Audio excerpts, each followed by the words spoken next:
Gulf కార్మిక వ్యవహారాల విశ్లేషకుని, తర్వాత గల్ఫ్ కార్మిక సంఘాలలో యాక్టివ్గా హక్కుల కోసం పోరాటం చేస్తున్నాం. మా ఆర్గనైజేషన్ పేరు ఎమిగ్రెంట్స్ వెల్ఫేర్ ఫోరం. మేము ఒక అంతర్జాతీయ స్థాయిలో అంటే ఇటు కార్మికులను పంపే దేశాలు, కార్మికులను ఉద్యోగంలోకి తీసుకునే గల్ఫ్ దేశాలు, వీళ్ళందరితో సమన్వయంతో పనిచేసే ఒక అంతర్జాతీయ సంస్థ. మేము ఇప్పుడు నరసింహనాయుడు గారు ఆహ్వానం మేరకు ఇక్కడికి ఆర్మూర్ రావడం జరిగింది. మేమున్న ఈ నెల 16వ తేదీ రోజు హైదరాబాద్లో ముఖ్యమంత్రి రేవంత్ రెడ్డి గారు ఒక సమావేశంలో అంటే మా గల్ఫ్ కార్మిక సంఘాలు, గల్ఫ్ ప్రతినిధులతో ఒక 60 సంఘాలతో కలిపి ఒక మీటింగ్ పెట్టారు. అందులో ఒక స్పష్టమైన ప్రకటన చేసిండ్రు.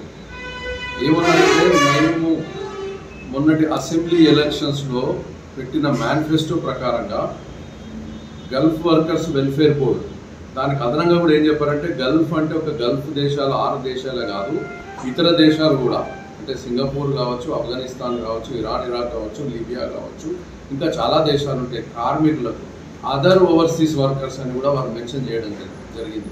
Gulf and other overseas workers welfare board ఏర్పాటు చేస్తాము.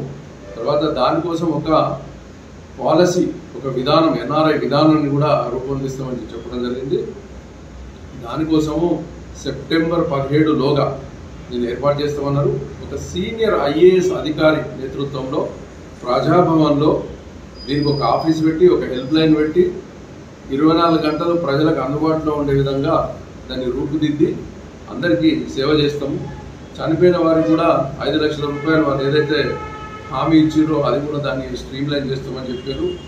ఈ పునరావాసం, పునరేకీకరణ, తర్వాత మా గల్ఫ్ దేశాల నుంచి వచ్చిన ప్రతి ఒక్కరి యొక్క అభిప్రాయాలను వారు వినడం జరిగింది.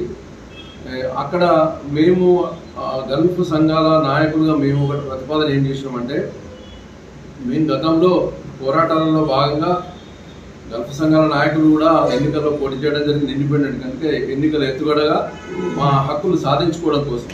కానీ ఈసారి అవసరం పడలేదు. ఎందుకు పడలేదంటే, మా గల్ఫ్ సంఘాల గౌరవాధ్యక్షుడు టి జీవన్ రెడ్డి గారికి కాంగ్రెస్ పార్టీ వారిని గౌరవించి కాంగ్రెస్ టికెట్ ఇచ్చింది నిజామాబాద్ ఎంపీ స్థానానికి.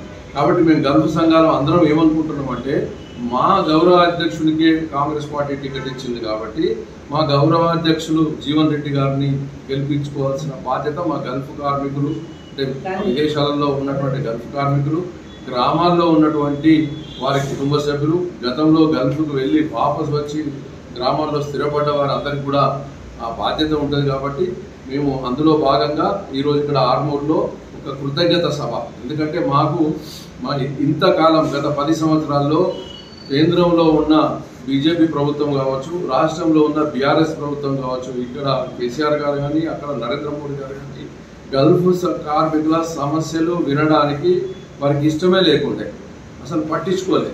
ఇప్పుడు ఏంటంటే సందర్భం వచ్చింది కాబట్టి, ఎన్నికలకు ముందుకు వచ్చినాం కాబట్టి మేము బహిషరతుగా మా గల్ఫ్ సంఘాల అభ్యర్థిగా జీవన్ రెడ్డి గారికి మద్దతు తెలుపుతున్నామని చెప్పి ఈ ఆర్మూర్ గడ్డ సాక్షిగా తెలుపుతున్నాం. నేను తెలంగాణ వలస కార్మికుల సంఘం నిర్మల్ జిల్లా అధ్యక్షుడు. ముఖ్యంగా మొన్న 16వ తేదీ నాడు ముఖ్యమంత్రి గారు మా అందరినీ పిలిచి ఒకే రౌండ్ టేబుల్ సమావేశం ఏర్పాటు చేసి అందరితో మాట్లాడింది ఏంటంటే, ఆయన రానున్న రోజుల్లో ఈ గల్ఫ్ కార్మికుల్ని గుర్తించి ఒక మంచి గల్ఫ్లో మరణించిన వాళ్ళ కుటుంబాలకు ఒక మంచి చేద్దామన్న ఆలోచనతో ఆయన చేసే మాకు ఇచ్చిన మాట చాలా సంతోషకరమైన విషయం. ఎన్నో సంవత్సరాల నుంచి మేము ప్రతి ముఖ్యమంత్రి దగ్గరికి, ప్రతి మంత్రుల దగ్గరికి ఎన్నోసార్లు తిరిగి కాళ్ళు చెప్పులు కూడా అరిగిపోయిన రోజులు ఉన్నాయి. మేము అడగకుండానే ఆయన కొన్ని హామీలు ఇవ్వడానికి రేపు సిద్ధంగా ఉందని చెప్పేసి ఆయనకు ఈ సభాముఖంగా కృతజ్ఞతలు తెలియజేసుకుంటున్నాం. ఈయన ఇచ్చిన హామీలు మాకు నమ్మకంగా ఉంచి రేపటి రోజులలో గల్ఫ్ కార్మికుల కుటుంబాలకు, గల్ఫ్ కార్మికులని మంచి ఆయన ఒక అండదండ ఉండాలని చెప్పేసి ఆయన కోరుకోవడం జరుగుతుంది. ఈ సమావేశంతో పాటు ఆర్మూర్లోని ప్రవాస భారతీయుల హక్కులు సంక్షేమ వేదిక కార్యాలయంలో ఉత్తర తెలంగాణలో గల్ఫ్ కార్మికుల కోసం, తెలంగాణ వ్యాప్తంగా కూడా గల్ఫ్ కార్మికుల కోసం పనిచేసే సంఘాల నాయకులను సమావేశం కావడం జరిగింది. ఈ సమావేశం యొక్క ముఖ్య ఉద్దేశము, మరి ఈ నెల 16వ తేదీ నాడు గౌరవ ముఖ్యమంత్రి రేవంత్ రెడ్డి గారు హైదరాబాద్లో సమావేశం నిర్వహించి సుమారుగా 60కి పైగా గల్ఫ్ కార్మిక సంఘాల ప్రతినిధులను ఆహ్వానించి ఆ సమావేశంలో స్పష్టంగా రాబోయే సెప్టెంబర్ 17th లోపు మరి గల్ఫ్ కార్మికుల సంక్షేమ బోర్డు ఏర్పాటు చేస్తాము. అదేవిధంగా ఇతర దేశాల్లో ఉన్నటువంటి పేద కార్మికుల కోసం కూడా ఒక ఎన్ఆర్ఐ పాలసీ, మరి వారికి చనిపోతే నష్టపరిహారం, తిరిగి వస్తే ఇక్కడ రిహాబిలిటేషన్, పునరావాసము, మరి రాబోయే రోజుల్లో మరి కార్మికులను కడుపులో పెట్టుకుని చూసుకుంటాము. ఏ దేశంలో ఉన్నా కూడా వాళ్ళను మరి ఇక్కడ ఉన్నటువంటి పౌరులుగానే భావించి వాళ్ళందరి సంక్షేమం కోసం పాటుపడతామని చెప్పేసి ఆ రోజు ఒక స్పష్టమైనటువంటి హామీ ఇచ్చారు. అందరి అభిప్రాయాలు విన్నారు. బోర్డు ఏర్పాటు కోసం కూడా త్వరలో పాలసీ నిర్ణయం కోసం కూడా వారే ఒక సమావేశం నిర్వహించి అధికారులు మరియు సంస్థల ప్రతినిధులను ఆహ్వానించి దాని విధి విధానాలు కూడా రూపొందిస్తామని హామీ ఇచ్చిండ్రు, ప్రకటించారు. ఒక విధానపరమైనటువంటి నిర్ణయం తీసుకున్నారు.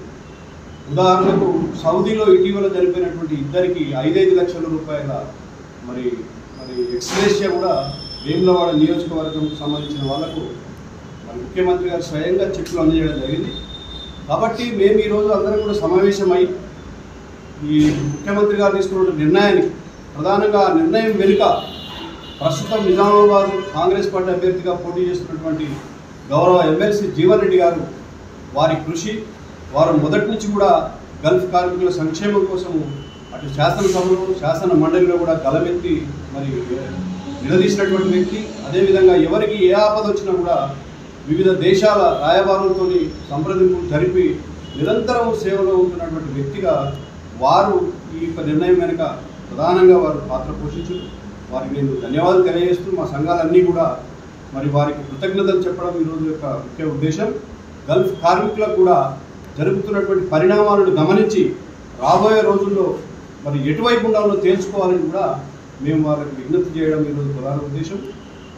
ముఖ్యమంత్రి గారి నిర్ణయాన్ని మనస్ఫూర్తిగా స్వాగతిస్తున్నాం, ధన్యవాదాలు తెలియజేస్తున్నాం. Thank you. నా పేరు Kotapati Narasimham Naidu, migrants rights and welfare forum అధ్యక్షుడిని.